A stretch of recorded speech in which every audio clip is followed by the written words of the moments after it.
सही है, अगर फल मीठा चाहिए तो परेशानियों से दो चार हाथ जरूर होना पड़ेगा। ये बेर हमें यही शिक्षा देता है कि फल चाहिए तो परिश्रम करो, कष्टों की चिंता मत करो। पर मुझे तो बेर चाहिए, क्योंकि बेर है ही हर दिल पसंद। और तभी तो न जाने कितने हिट गाने बेर पर ही लिखे गए हैं। और फिर रामायण का बड़ा ही रोचक और आकर्षक सबरी के बेर प्रसंग सुनकर अगर आपको बेर खाने की इच्छा हो जाए तो इसमें कोई आश्चर्य की बात नहीं है। तो चलिए जानते हैं बेर के बारे में, जो हमारी भारतीय संस्कृति, साहित्य और परंपरा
शाखाओं के ऊपर कांटे पाए जाते हैं, जो कि अधिकांशतः जोड़ों के रूप में पाए जाते हैं। इनमें से एक सीधा तथा दूसरा मुड़ा हुआ होता है।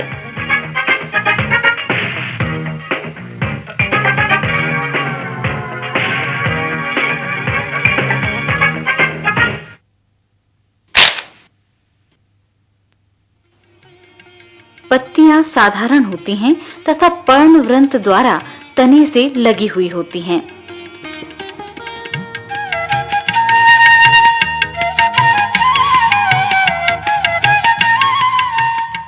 पत्ती की ऊपरी सतह काफी चिकनी होती है तथा निचली सतह कुछ सफेद होती है और इस सतह पर शिराएं स्पष्ट दिखाई देती हैं।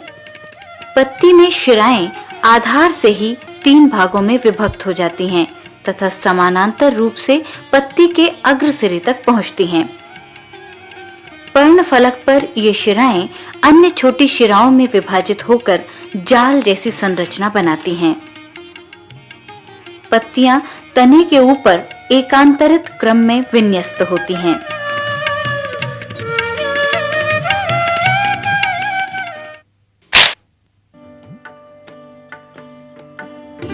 पुष्प काफी छोटे तथा हरे अथवा हल्के पीले रंग के होते हैं।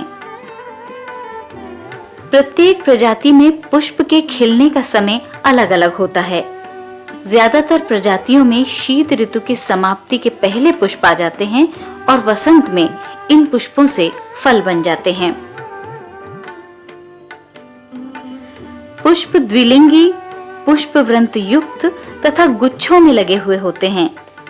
इन पुष्पों में बाह्य दलों की संख्या 5 होती है, जो कि आपस में जुड़े हुए होते हैं। ये बाह्य दल पुष्प को सुरक्षा प्रदान करते हैं। बाह्य दल के बाद अंदर की तरफ दल लगे हुए होते हैं। इनकी संख्या भी 5 होती है, परंतु ये एक दूसरे से स्वतंत्र होते हैं तथा आधार पर डिस्क जैसी संरचना बनाते हैं। यहाँ से पुंकेसर निकलते हैं, जिनकी संख्या 5 होती है। ये पुष्प के नर जननांग होते हैं। पुंकेसर के अग्रस्त सिरे पर पराग कोश लगे हुए होते हैं, जिनमें पराग कणों का निर्माण होता है। पुष्प के मध्य में अंदर की तरफ गायनोशियम मौजूद होता है जो कि मादा जननांग होता है। इसका आधार फूलकर अंडाशय बनाता है जिसमें बीजांड मौजूद होते हैं। अंडाशय का अग्रस्त सिरा विभक्त होकर वर्तिकाग्र बनाता है। फल सामान्य ड्रूप होता है जिसमें अंडाशय की दीवार फल की भित्ति बनाती है। फल में सबसे बाहर की पतली परत इपिकार्प कहलाती है जो शुरुआत में हरे रंग की होती है, लेकिन फल के पकने पर ये पीली, लाल और अंत में कत्थई रंग की हो जाती है। वर्तिकाग्र के विभाजन, दलों की उपस्थिति और फलों के आकार के आधार पर बेर की अलग अलग प्रजातियां निर्धारित की गई हैं, जैसे जिजीफस जुजुबा जिसमें दल की संख्या 5 होती है। भारत में इसे इंडियन चेरी, चाइनीज डेट और इंडियन प्लम के नाम से जाना जाता है। भारत में पाई जाने वाली दूसरी प्रजाति जिजीफस ट्राइनरविया है जो कि गुजरात और वेस्टर्न घाट्स में पाई जाती है। भारत में पाई जाने वाली एक अन्य प्रजाति जिजीफस न्यूमोलेरिया है जिसे झरवेरी और झड़िया के नाम से भी जाना जाता है। जिजीफस न्यूमोलेरिया झाड़ियों के रूप में पाई जाती है।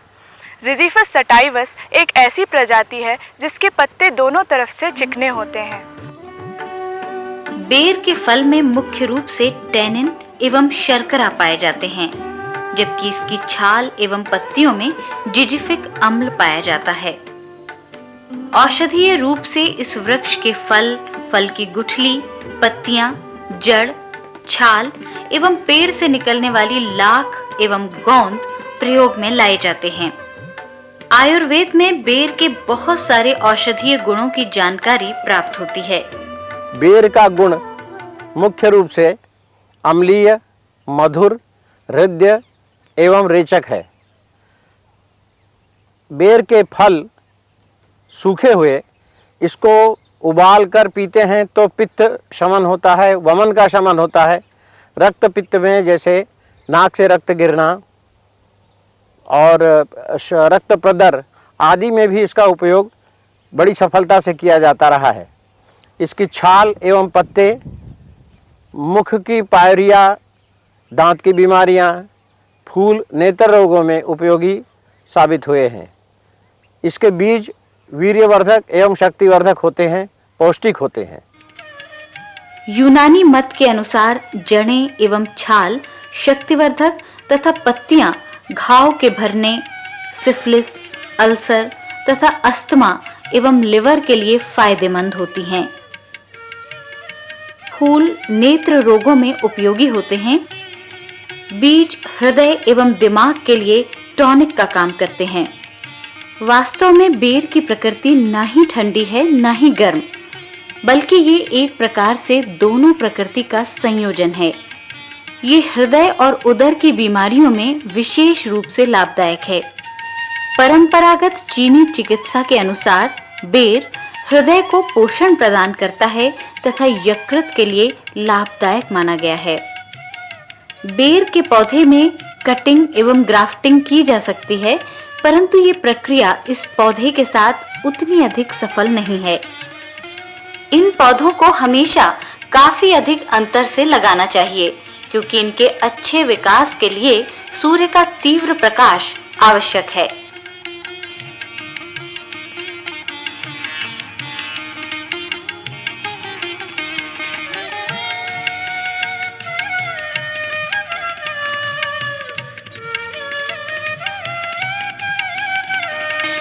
ज़ीरोफाइटिक होने के कारण बेर के पेड़ को गर्म जलवायु और अत्यधिक तापमान से कोई विशेष नुकसान नहीं पहुंचता है। सामान्यतः ये पौधे विशेष देखरेख के अभाव में भी अच्छी वृद्धि करते हैं और ये विभिन्न प्रकार की मिट्टी में पैदा हो सकते हैं। मिट्टी में अम्लता अथवा क्षारीयता का भी इन पौधों पर विशेष प्रभाव नहीं पड़ता है। जब ये पेड़ इतनी विषम परिस्थितियों में भी सीना तान कर खड़ा रह सकता है और कहता सा लगता है कि है किसी में दम जो मुझे उखाड़ सके। गर्म लू के थपेड़े और तेज हवाएं भी थक कर हार जाती हैं, पर ये बेर है कि ज्यों का त्यों। तो क्यों ना हम इस कम ज़रूरतों वाले पेड़ को सूखी और बंजर होती जा रही ज़मीन पर ज़्यादा से ज़्यादा लगाएं। बदले में हमें कुछ हरियाली तो मिलेगी।